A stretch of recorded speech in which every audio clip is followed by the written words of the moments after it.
Hi everyone, I am making this video to tell you how I lost 50 pounds. And the answer is not a simple little answer, so I'm making a video to tell you a whole bunch of things that I've done to help me lose that weight. I am excited to keep going. I still have more to go, and I am just really excited that I've achieved 50 pounds down. It's awesome. So the best thing about it is that I do feel more energy. It used to be where I would go to the store or do some activity and then I would be done for the day. I'd have to go lay down and just had to be really choosy on what I would do, and I could never really do more than one big activity a day. Now I don't have that problem as much. I can go to the grocery store and then still be functional when I get home, which is great because I like being busy, and when I am tired, then it frustrates me. So that has helped me a lot. My clothes fit a little better. They're not as tight, and that's great. I haven't had to buy new clothes yet, which is surprising after 50 pounds, but everything just fits a lot better. I'm just not as squishy, and I'm just not as squished in my clothes. So that's great. I'm very happy about it. So what did I do? There are lots of things that I've done. I have 5 main points to share with you. First thing that my husband and I did was we went on the Medifast diet. Also called Octavia, and there's another name for the direct sales company. We went on this diet and we started losing weight immediately, and the pounds just fell off. 2 pounds a week, 3 pounds a week, fantastic. So what it is you eat little packets of food. So this one is a cookie, and it tastes horrible. So I would add a spoon of peanut butter to it, which adds a lot of calories, but I would add a spoon of peanut butter because it's protein and fat, which is good, which is fine. And then it would make it taste better. So you would eat 5 of these a day plus 1 homemade meal, which would be 3 servings of vegetables and a protein, like a meat or whatever protein you decide to have. It was okay. It was fantastic that we lost weight. I didn't love eating the packets of food, but I really liked the brownie and I liked the cookie, and that was it. And my husband liked he would eat the potatoes or something, or he would eat the noodles, the soups. And there's tons and tons of these to choose from on the website that you buy them from. But they're $3 or $4 each. So they're a bit expensive. I think $3, not $4. So you're looking at about $400 a month, $300 to $400 a month. And that's expensive, but the weight came off. So I would recommend this diet to someone who just wants the weight to come off. They don't really care what they eat, and they just want the weight to come off, and they have some money to spare to spend on the diet. Then I would recommend it. I learned a lot while I was on the diet. I learned about ketosis. Now, ketosis does not mean you're starving. That's ketoacidosis, something. It's a little different. So you're not starving, but what you're doing is you're not eating carbs. You're not eating specifically sugar or flour. And when you are in keto, that means that your body is burning fat as a fuel rather than sugar, and that's great. That's good. If your body needs sugar, like your brain uses sugar, your brain can also use ketos, but there's some things that I think the glucose is better to do. Your body can make that glucose. So the truth is that your body does not need carbs. You don't have to eat carbs to survive. But your body does need the proteins because it cannot make all the proteins that it needs. And your body also needs the fat. because fat is used for lots of reasons in your body. So the keto diet is great. You just got to cut out that sugar. Now, what's great about that is that sugar not only messes up your weight loss, sugar, simple carbs, flour also mess up your body in lots of ways. There's lots of videos on YouTube there's lots of videos on Netflix that you can watch to learn about sugar and how horrible it is. It causes diabetes. Indirectly causes diabetes, and it can cause you to go blind, cause you to lose your toes one at a time. So cutting sugar out of your diet does more than one good thing for you. It does a lot of good things for you. It helps you just be healthier. And I find that if I eat sugar, I get tired. I find that sugar will also give me headaches sometimes. So I'm okay not eating the sugar, as I'll eat the sugar now as just a treat. If someone makes me cookies, then I'll eat the cookie. Or if you give me a big cookie covered in chocolate, then I'll eat it because it's a treat. And it doesn't happen very often. Now, if this happens to you every day, then I wouldn't do that. But if it's an occasional thing, then I think it's okay. Your body is handled to handle a little bit of sugar. But sugar every day, I think, has a lot of negative effects. And yeah, sugar does kill you. Not only does it kill you, but it decreases your quality of life, which is really sad, and I don't want that. So you just want to stay away from sugar. It's not good for you, and it's bad for you. So the reason that I ended up I wanted to shy away from this diet because I didn't love eating the packaged foods. There is a page in the book that you get if you choose to get the book with the diet, when you get your starter pack for the diet. There's a page in there, 2 pages of optional fuelings. They call them fuelings. They're really snacks. They call them fuelings. And the optional fuelings are like half a cup of cottage cheese or 2 boiled eggs. And each fueling is between 70 and 100 calories. So a fueling is just a snack to keep you going. The diet emphasizes eating every 3 to 4 hours. And I wanted to get away from that. I wanted to listen to my body more rather than just watching the clock. So eventually I did move away from it. But I do recommend it for those reasons that I mentioned earlier. And if you are interested in doing this diet, I have a lady who is excellent. So contact me if you would like her information, because she is pretty awesome, and she'll get you all up to speed and help you start your diet and help you be successful on your diet. So that's point number 1. Point number 2 is a lady named Corinne Crabtree. Might be Corinne Crabtree. She's a Southern lady, and she lost 100 pounds, and now she does online support groups for people doing weight loss. And she created a video that is about an hour long, and I will put the link to it in the description of this video.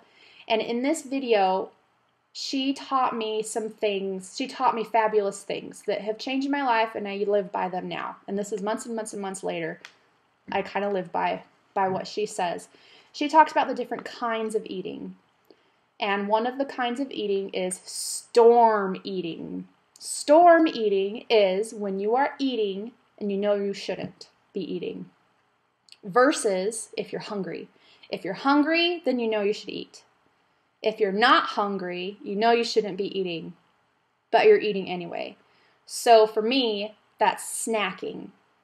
So Corinne Crabtree, she pointed out to me that my snacking was a big problem. And sure enough, I realized that I was eating thousands of calories a week on snacking. On when I was not hungry, I was just putting stuff in my mouth, really just to be bored, because I was bored or because I was used to it. Just kind of, kids are asleep, I'm on the computer, I'm at a break point. It just felt natural to go to the fridge and get a string cheese. And it just felt natural to go to the fridge to get something about every 30 minutes. So I realized that needed to change. And so if you can eliminate the storm eating in your life, then you're eliminating a lot of unnecessary calories that your body does not need.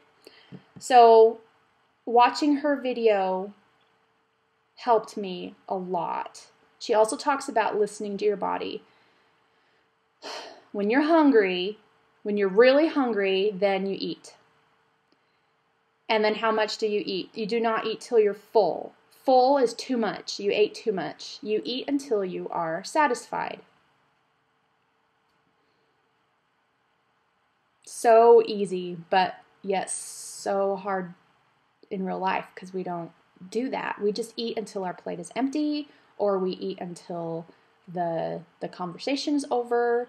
But she teaches to eat until you're satisfied, and that's it. And the rest of it is, saved for later or thrown away. Your body is not a trash can. If someone didn't eat their food, then putting it in the trash can is much better than putting it in your mouth. Because so you don't want it to go to waste. But putting it on your hips is a lot worse than it going to waste. You'd rather put it in the trash than to put it on your hips or your tummy. And that is a new concept to a lot of people because they think it will go to waste. But we are not in a situation, if we were in a different place, then it would be different. But in our society, you don't have people going hungry. We don't have people going hungry in our society, near us. So it's not going to waste if you put it in the trash. It's going to where it belongs. It does not belong on your hips or your tummy. So I've started to listen to my hunger. I don't eat when I'm not hungry. And so this is true that we don't really have set meals at our house. Which I don't know, I can't recommend that to everyone because having a family meal is good. And hopefully you can train your body to be hungry at dinner time. And that's good. And actually it is true that I get hungry about the time that everyone comes together after school and after work, and then we do all eat something. But it is important for me to not eat unless I'm hungry. Then I will eat. So some days, I'm not hungry very much. Some days I will go the whole day with eating just a protein shake. And that's it. And an apple. And then there are other days where I will eat 2 whole meals because I am so hungry. And those super hungry days come about once a month, if you know what I'm talking about. So you listen to your body, and your body will tell you what you need. Now, there is one thing that messes this up. I noticed that carbs mess this up. Eating sugar, we already know is bad, but eating sugar, eating bread, it's bread specifically. If I eat bread or if I eat rice, then I get very hungry later. And I've come to realize that I would not feel that super hunger if I hadn't eaten those carbs. So eating carbs, personally, let me know if this happens for you too. Eating carbs makes me more hungry and makes me eat more than I ought to. So I limit my carbs. I limit my bread because then I'm not as hungry and I don't eat as much and I've eaten less calories and I'm able to lose weight more. So that is a tip. So I don't buy bread anymore. My husband buys tortillas because he likes to eat burritos. And But we don't buy bread. Only occasionally. Just more like as a treat, but not regular. So, I eat other great things like apples and mangoes and protein shakes, bananas. So I eat great things, but not bread. Okay, so Corinne Crabtree. All right, third point is MyFitnessPal. This is the app. It's free. I really like it. You can track your food every day. It'll tell you how many calories you've eaten that day, and I have used that feature a little bit, and it helped me just to see how quickly the calories add up, and helped me realize that I need to eat a lot less than I normally would. Another thing that I really enjoy is weighing myself, and it gives me a little graph. You may or may not be able to see it on here. So I enter in my weight every day on my little graph, and I love it. I love looking at my graph. And you can go back and look for a whole year, or you can look at 1 month or 2 months or a week, and I enjoy it. So I weigh myself every day, and I enjoy weighing myself because I am eating very little right now, and the weight comes off. So I wonder, did I get a pound off today, or did I get a half a pound off today? Ooh, I wonder. And so I actually enjoy weighing myself. Isn't that weird? It's weird, but it's true. And it makes it even more exciting because I can graph it. And I'm a math girl, and I love graphing it. So I do not log my food every day. But I have logged my food for several days in a row, and it helps. But I like it more for the graph. So weighing every day, what are you talking about? That's kind of different. So I've read a bunch of books, including this one, Refuse to Regain, and this person came up with a different concept. And her concept was weigh yourself every day rather than once a week or once a month, like some people say. And now that I've been practicing it, I love it. So why do I weigh myself every day rather than occasionally? I weigh myself every day because I can see the progress of the day before. I really can. It's true. I can. So if yesterday I ate very little or ate really healthy yesterday, then it shows on the scale. My weight's gone down. That's great. And then if I went out to eat at a restaurant, then sure enough, I've gained a pound the next day, or 2, or even 3. It's really bad.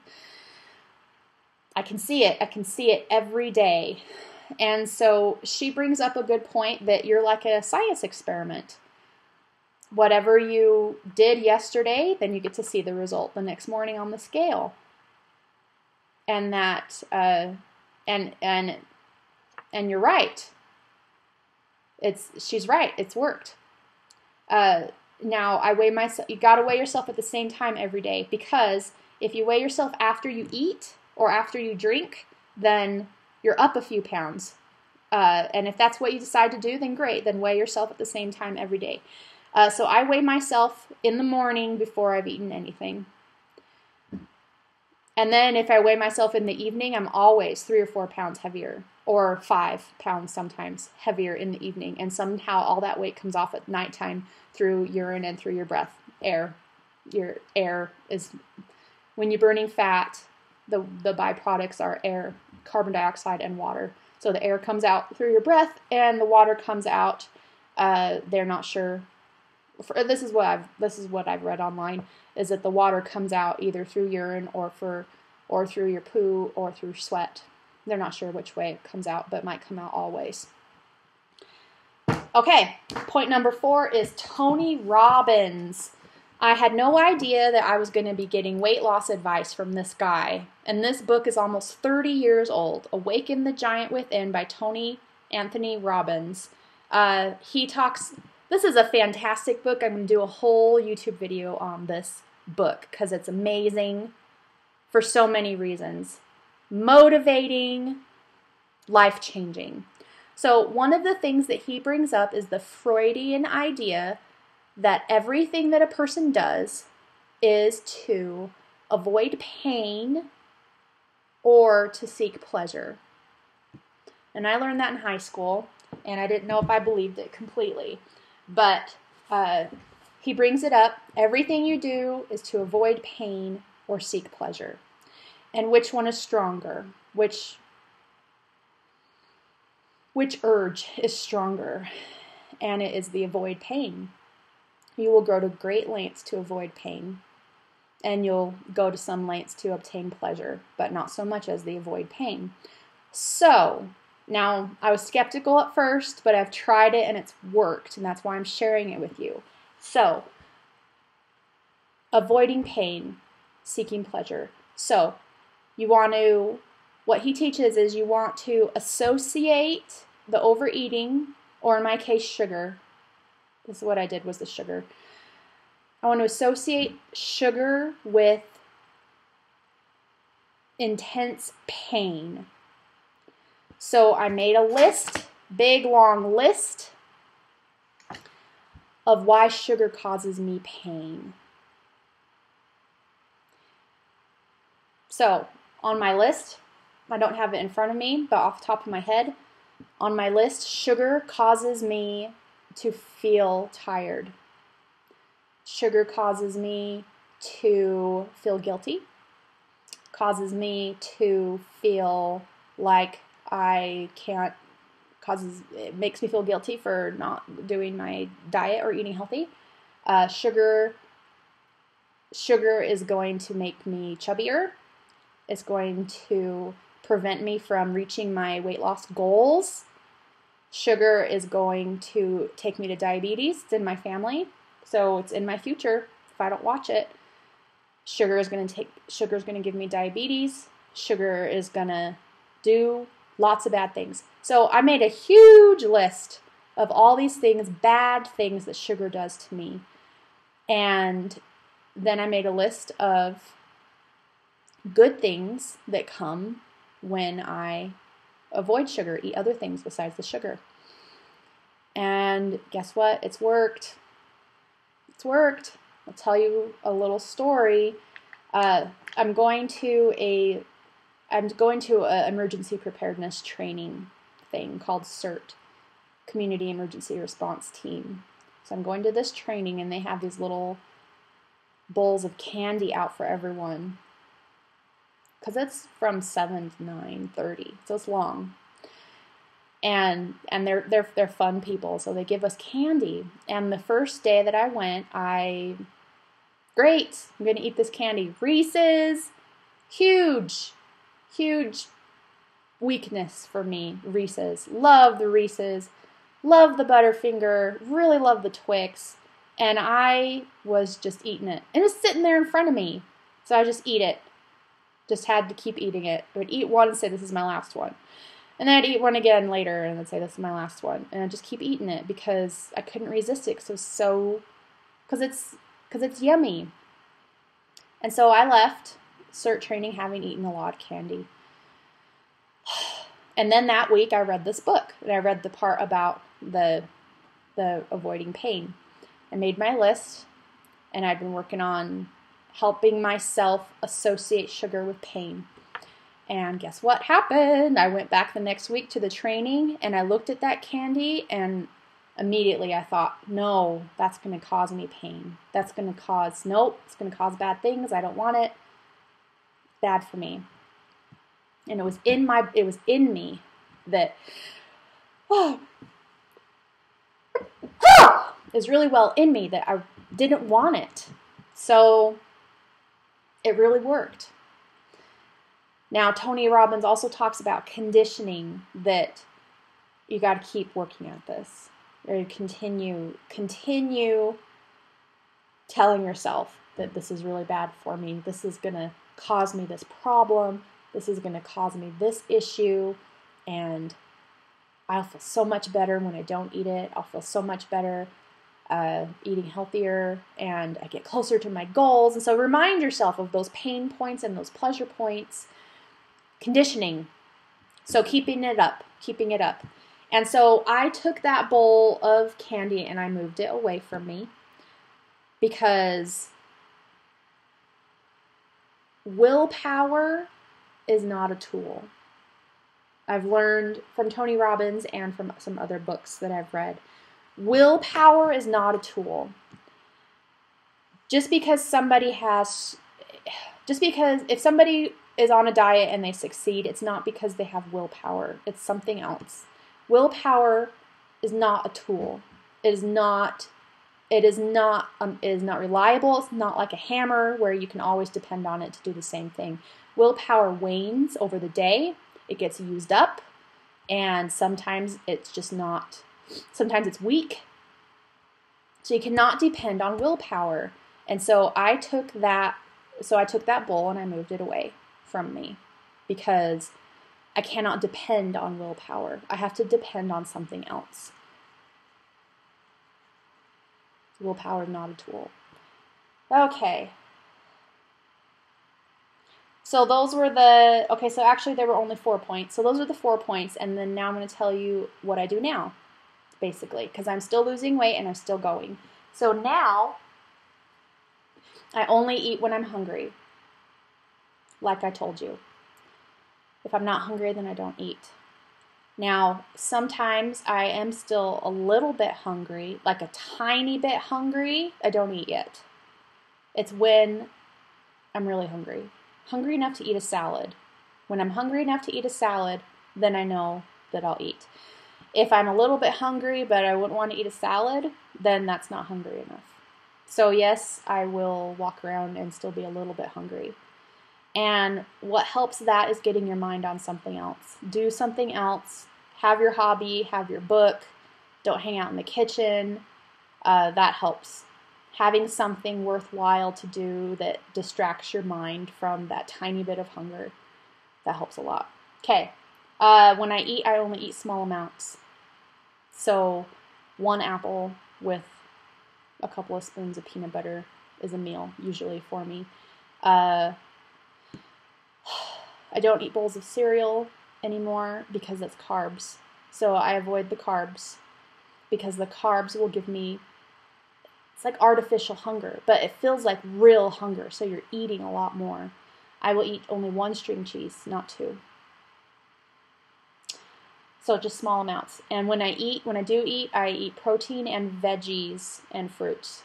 So original foods, stuff on the perimeter of the store, produce, things that God made, not man.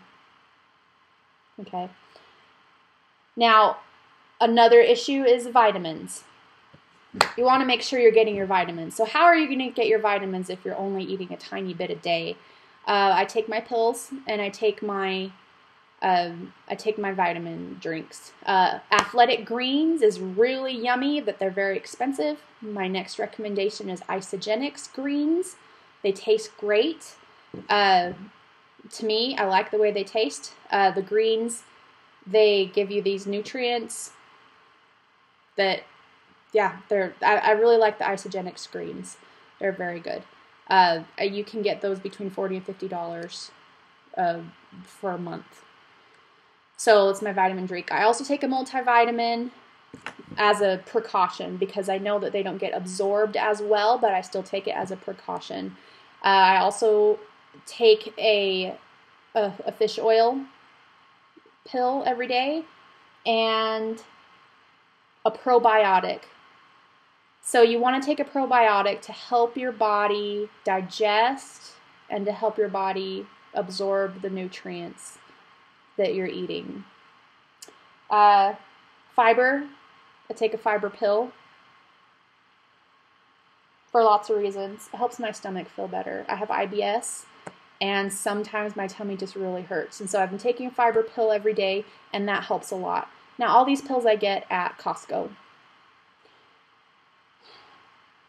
So yeah, I think it's important to have your vitamins because if your body does not have the vitamins that it needs, then it cannot absorb the nutrients that you need, and you'll have a harder time losing weight. So not only do you want to lose weight, but you want to be healthy. So you want your individual cells to be healthy.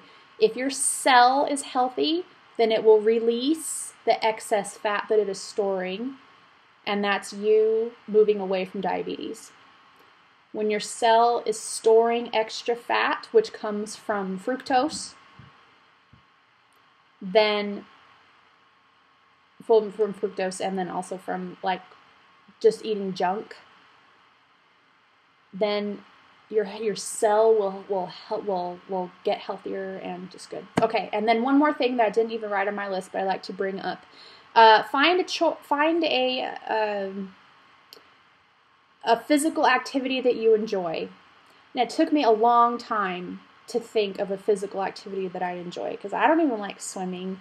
Don't like swimming, don't like running, don't like riding the stationary bike, don't like sports, don't like any of these things. So it took me a long time to think of a physical activity that I enjoyed. But finally, after a lot of prayer, I finally remembered that I enjoy riding a bike. I rode bike a whole bunch when I came home from my mission in 2006. And so my family, we all went out and got bikes, and we go on family bike rides, and it's very fun. The kids enjoy the family time, and it's really nice to be outside. And actually, we didn't go during the winter hardly at all, but now it's the spring, and we're starting to go again, and we do our family bike ride, and sometimes it's just around the block. That's it. Just kind of a short little bike ride, but it's enough to get your blood pumping, and it's just enough to get you breathing a little bit, and that's good. So I finally found a physical activity that I enjoy that I can do. So that's a recommendation for you, is to find a physical activity that you enjoy. Diet is 80%, or losing weight is 80% diet and 20% exercise. I do believe that, but you can lose a lot of weight without changing any exercise. Well, if you have a lot of weight to lose, then you can lose weight without doing any exercise, which was the case for me doing the Medifast diet, and I lost 25 pounds just on the Medifast diet. So that's great. If you have to choose one, doing strength training is more beneficial for you than doing cardio. Cardio is still good. The muscles are even better, because if you can build your muscle, then you will burn more calories just existing, because when you have more muscle, you're healthier, your body uses more calories. So that's why strength training, like weightlifting and such, is